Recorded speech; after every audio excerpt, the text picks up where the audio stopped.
कामचोर बहू। कांता बहन की 2 बहुएं थी, बड़ी कल्पना और छोटी प्रिया। कल्पना का जैसा नाम वैसा ही काम। सारा दिन कल्पनाओं में रहती, ना कोई काम करती ना कोई धाम। अरे कल्पना बहू, जरा अच्छी सी चटनी पीस दे, आज कुछ मजेदार खाने का मन है। पेट में जलन हो जाएगी माँ जी बुढ़ापे में, और वैसे भी मेरा काम करने का वक्त शाम का है, अब प्रिया को ही बोल दो। इतना कहकर कल्पना वहां से चली जाती है। कांता कल्पना के ऐसे रवैये से काफी परेशान रहती हैं।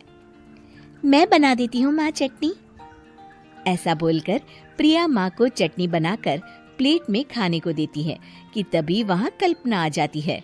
अरे वाह चटनी, जरा चख कर तो देखूं, बड़े दिन हो गए। अरे नहीं बहू, तू तो रहने ही दे चटनी खाना, पेट में जलन हो जाएगी।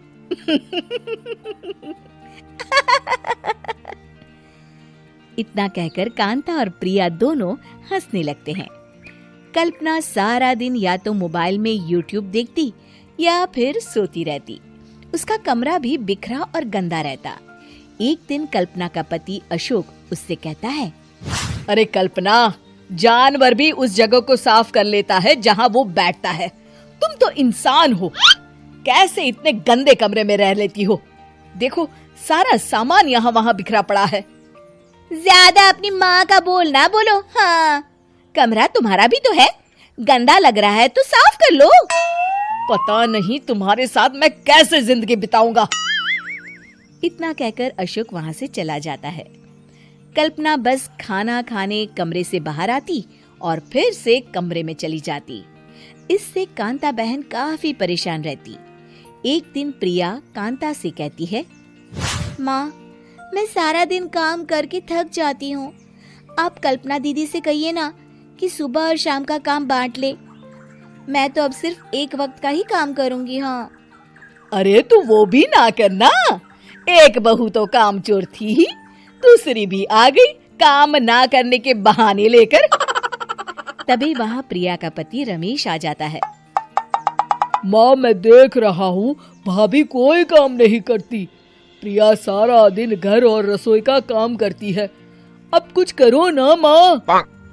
कांता मन में कुछ सोचती है और कल्पना के पास जाती है। कल्पना फोन पर मेकअप करना देख रही होती है। कल्पना, तुम सारा दिन बस मोबाइल देखती हो, घर का कोई काम भी कर लिया करो।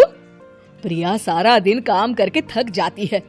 आज से मैंने फैसला किया है, एक वक्त का काम तुम करोगी, सुबह का खाना तुम बनाओगी और रात का प्रिया। आप लोगों ने काम को हव्वा बना रखा है। अरे पता नहीं थोड़ा सा ज्यादा काम करने में आप लोग घबरा क्यों जाते हैं। और हाँ, बहुत ज्यादा प्रिया की तारीफ मत करिए मेरे सामने, बड़ी बहू तो मैं ही रहूंगी। मैं कुछ नहीं जानती, कल सुबह मुझे वक्त से खाना चाहिए, रसोई में आ जाना, वरना कल से तुझे खाना नहीं मिलेगा। अगली सुबह कल्पना रसोई में नहीं आती है। वो देर से सोकर उठती है और बाहर आकर कहती है, अरे भूख लगी है, आज खाने में क्या है? इतनी देर हो गई, आज किसी ने मुझे उठाया भी नहीं, पता नहीं कहाँ है सब। कल्पना को घर में कोई नहीं दिखता। वो रसोई की तरफ जाती है जहाँ बड़ा सा ताला लगा होता है।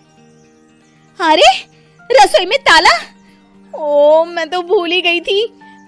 माँ ने आज से सुबह का खाना मुझे बनाने को कहा था। हे भगवान, इतने लोगों का खाना बनाना क्या आसान है? तभी घर के सारे सदस्य बाहर से वापस आते हैं। वाह माँ जी, मजा आ गया छोले भटूरे खाकर। मेरे मुंह में तो अभी भी स्वाद आ रहा है। अरे कल्पना, तेरे भरोसे रहते तो हम तो भूखे ही रह जाते। कल्पना को बहुत गुस्सा आ जाता है। अब बहुत हो गया, आज से मैं अपनी रसोई अलग कर रही हूँ, मैं अपना खाना खुद बना लिया करूंगी। कल्पना अपनी रसोई अलग कर लेती है, पर आए दिन उसका देर से उठना और काम न करने की आदत से वो भूखी ही रह जाती थी। उसी के सामने घर के लोग अच्छे अच्छे पकवान खाते और कामचोर कल्पना को जैसे तैसे ही खाना बनाकर खाना पड़ता। पर एक दिन तो हद ही हो गई। माँ, दीदी आज सुबह से कमरे से बाहर नहीं निकली, हमें जाकर देखना चाहिए। सो रही होगी कामचोर कहीं की, पर तुम कहती हो तो चलो देख लेते हैं उसे। कल्पना कमरे में पेट पकड़कर बैठी होती है। हाय मेरा दर्द, पेट दर्द के मारे मर रही हूँ मैं।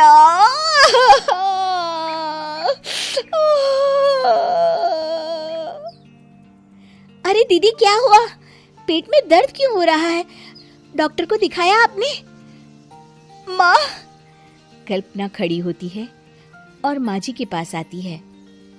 मुझे माफ कर दीजिए, अब से मैं सारे काम में मदद करूंगी, कभी आलस और काम चोरी नहीं करूंगी। हाँ, वो तो ठीक है, लेकिन अचानक क्या हो गया जो तू काम करने को तैयार हो गई? कामचोर कल्पना। माँ, लगातार बासी और उल्टा पुल्टा खाना खाने के कारण मेरे पेट में इन्फेक्शन हो गया है। काम न करना पड़े इसलिए मैं 2 दिन का खाना एक दिन ही बना लेती थी।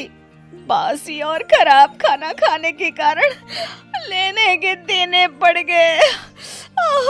पेट में दर्द हो रहा है।